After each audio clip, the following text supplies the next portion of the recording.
So in this video, I'm going to show you how you can use photo stacking or photo stitching to maximize the output of your camera. And what the heck do I mean by that? So I mostly use prime lenses, and even if you're using zoom lenses, sometimes you cannot fit the whole subject that you're trying to photograph inside of the frame of your camera. As I've shown before here on the channel, you can use photo stacking to take more than one photo of the same subject and stitch them together to fit a large subject inside of a small frame. You can watch that video right after this one to see how. But this stitching method can be used in different ways to be more creative or to perhaps fix a poorly taken shot or even help you to shoot in low light. So in this video, I will show you how you can use stitching in 3 different ways. So before we get started, please make sure to like, share and subscribe this video. It really helps a lot. Now let's get into it. Method 1 is how you can get more of your subject in focus when you're shooting in low light. So I made this thumbnail for a YouTube video a couple of weeks ago, and I wanted to get all of the camera in focus in the frame. You know, both the screen, the lens and the buttons. For that, I would need to shoot with a higher f number like f8 to get a larger focal plane. But doing this would also mean that I would get less light into my camera. Because as you know, changing the f number to a higher value will make less light come into your camera and the photo will appear more dark. How you can fix this is by bumping up the ISO, but this will eventually add grain or noise to the photo. Or you can change the shutter speed. You will change the shutter speed to a lower number, which will make it harder for you to handheld a photo and still get it sharp and not with motion blur. So this was really not an option. So what I could do is to add light into the photo, or I could use a tripod and have a low shutter speed. But being human, I was too lazy to do any of these things. But here I could use the stitching method to take more photos with a smaller f number to let more light in, but with a shallower depth of field, and combine those together and take the parts which were in focus for each photo and combine them into one photo, making it appear to be sharp in different areas, even though I shot the photo at f1.8. So I actually took 4 photos for this. The first here is focusing on the screen. The second is focusing on the dials here on the right part. The third is focusing on the lens. And the fourth is focusing on the viewfinder here to the left. So in Lightroom, I will select all the photos by clicking on the first one, then holding Shift and clicking on the third one. Then I will hold Control and I will click on the last photo here next to the final image that I made. And then I can right click one of the photos and I can go to Edit In and I can select Open as Layers in Photoshop. You will see my hand holding as a tripod skills aren't that great, but no worries, Photoshop will help me fix this. So make sure to select all the photos. Again, click on the first photo and then hold Shift and click on the last photo in the row to select them all. Then you go to Edit and you pick Adjust Layers automatically. I will just use Auto, but you could use Shift Position. But in my experience, Photoshop does a really great job at figuring out what you would want it to do. So yeah, I will just go ahead and press OK. So we wait a moment and let Photoshop figure out what is going on. And you can see it has done a really nice job at aligning the photos on top of each other. Even the screen here has been transformed so it matches the screen on the other photos. So I'll mask out the screen from this photo because it's the only part we need. So I will just use the pen tool by pressing P, and then you can click here on the corners to make a mask. So you right click the selection here and you pick Select. And then you make sure it has a feather of 0 and you press OK. Then I click the mask button down here to the right and we have made a mask around the screen. Looking at it, I think that the alignment of the screen could be a bit better, but I think we will fix that a bit later in post here. Because now we want to make sure that the blending of the focus is right.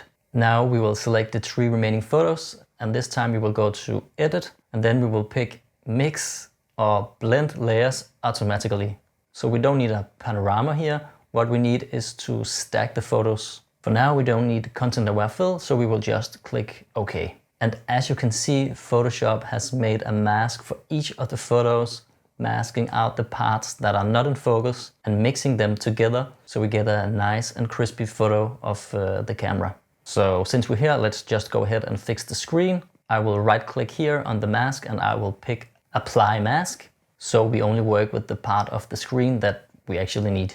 Then I hit Ctrl T to bring out the transformation tool. And if you right click on the photo, then you can choose Distort, and you can use the handles here on the photo edge to make the photo match the original camera photo better.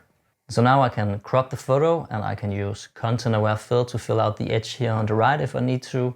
And of course I can add some text as I did on the original thumbnail. And there you have it.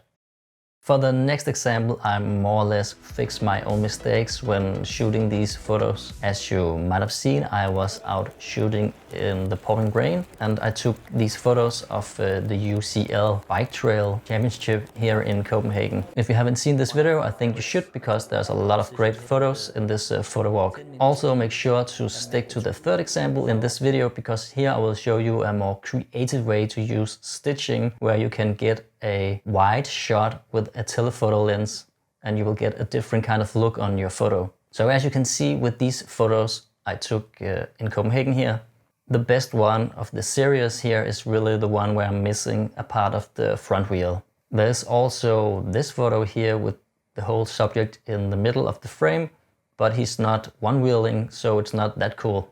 So we can use photo stacking to combine these photos together. So we take the best of all of the photos and turn them into one great photo. So here we also need a bit of Photoshop and a bit of cloning, but it's really easy. So let's try to do this. So for this photo, the auto function with the blend modes did not really work well. So we will have to do this manually. We still let Photoshop align the photos so they are in the same place, but the blending mode will not work.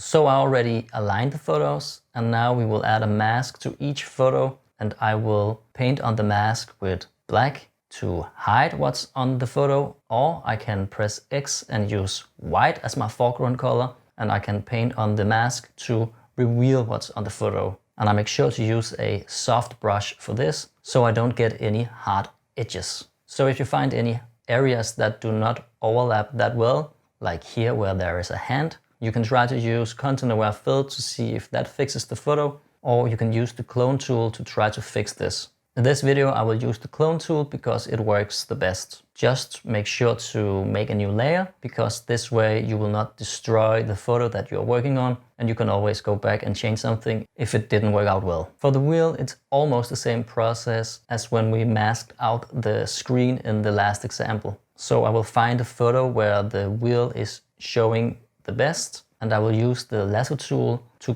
pick the area of the wheel that I need to be part of the new photo. Then I hit Ctrl plus C to copy it, and then I will hit Ctrl plus V to paste it into a new layer. Then we will take the new layer and move it on top of all the other layers so that we can see it. We will make sure to enable all the layers again, and then we will try to align it on top of the photo. So we move it into place, and we will use the transform tool again by pressing Ctrl plus T, but this time instead of using distort, we will use warp to try to warp the wheel into place. I also used the cloning tool a bit to fix some of the areas that I cannot really warp into place, but I will fast forward here because I think this is a whole nother video showing how to do this. But I hope you get the point on how you can do this if you ever get into a situation like this, using this stacking method that I'm showing you here. Then after doing this and cropping the photo to my likings and applying my Copenhagen Daylight preset that you, by the way, can buy now. It's part of my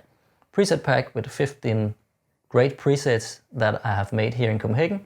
I end up with a photo that was not so useful, being like so, and turned into this pretty cool photo of a dude one-wheeling on a rock.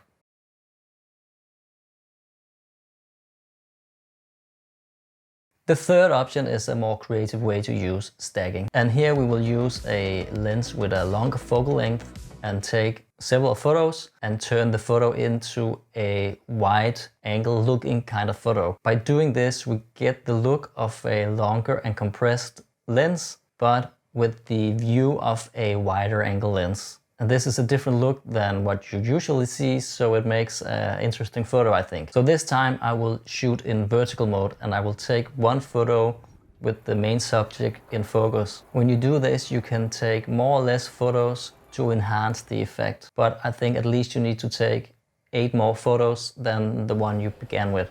When you take the first photo, make sure to change the focus mode to manual, so the other photos will be out of focus and blurred. Then for now I take 8 more photos, 1 on each of the sides of the subject and 3 of the bottom part and 3 of the top part. And this is basically it. So when it comes to editing these photos, we can actually just do it here in Lightroom. We select all the photos again by pressing on the first one, holding Shift and pressing on the last one. Then we right click one of the photos and we go to Photo Merge and we pick Panorama. So you can play around with the settings, but as I have said before, perspective usually works pretty well. So I will just pick that and I will press Merge. So do a little bit of cropping and apply one of my great presets from my preset pack, and you end up with a photo that looks like this. How do you think about this creative way of using the stitching method? Did you know about it, or is it something that you're going to try out? If you'll try it out, then please make sure to tag me on Instagram or on Vero. I would really love to see how your photos turn out. This was all for now. I really hope you could use this video. Please make sure to like, share and subscribe to the channel for more videos in the future. Until next time, boy.